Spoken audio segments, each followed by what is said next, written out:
नमस्कार, मैं अर्चना Saxena modern school Vaishali में केजी कक्षा की अध्यापिका आज आपके सामने एक बहुत ही सुंदर विषय लेकर आपके सामने उपस्थित हुई हूँ। व्यंजन को बच्चों को याद करते समय बहुत सी कठिनाइयों का सामना करना पड़ता है। बच्चे 36 होने की वजह से बच्चों को याद करने में बहुत सी कठिनाइयाँ आती हैं। अगर हम उसको भागों में बांट दें तो ये एक सरल विधि के रूप में हमारे सामने आता है और बच्चों को आसानी से याद भी हो जाता है। तो आइए आज हम उसको वर्गों में भाग करके उनको आसानी से याद कर सकते हैं, यही आज हम आपको बताएंगे। देखिए, पहला वर्ग होता है, शुरू के 5 वर्ग बहुत सरल होते हैं जिनको व्यंजन वर्ग कहा जाता है। इसमें प्रत्येक वर्ग में 5 शब्द होते हैं। जैसे पहला वर्ग होता है का, ख, ग, घ, अ। इसमें ये का वर्ग के नाम से जाना जाता है। दूसरा वर्ग आ जाता है चा, इसमें भी 5 व्यंजन होते हैं। दूसरा वर्ग आता है टा, इसमें भी 5 व्यंजन होते हैं। चौथा वर्ग आ जाता है त, इसमें भी हमारे 5 वर्ग होते हैं। उसके बाद आता है प, इसमें भी 5 वर्ग होते हैं।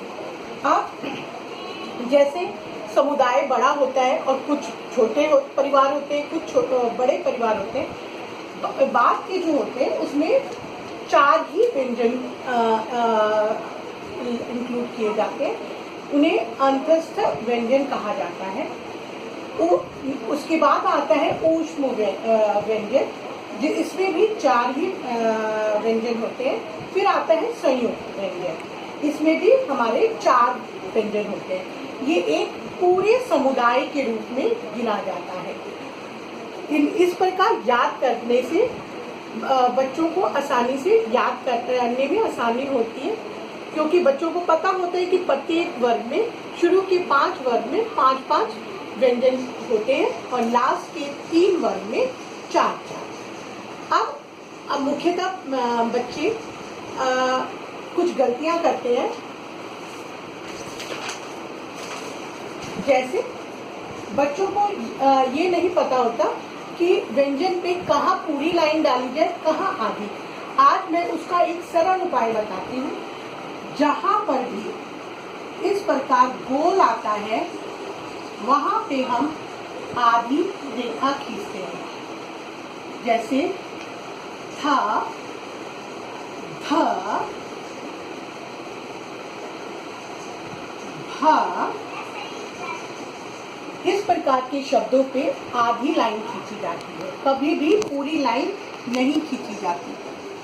जैसे ये ना है तो हम यहाँ पे ऊपर गोल नहीं है तो हमने पूरी रेखा खींची, यहाँ पे ऊपर गोल है तो हम आधी लाइन ही खींचेंगे। इसी प्रकार जैसे व्यंजन में भी, स्वर में भी ये होता है कि ये देखिए यहाँ पे गोल है तो हम ऊपर आधी ही रेखा खींचते हैं, क्योंकि यहाँ पे गोल आ गया। अगर हम ऐसे पूरी लाइन खींच देंगे तो ये गलत है।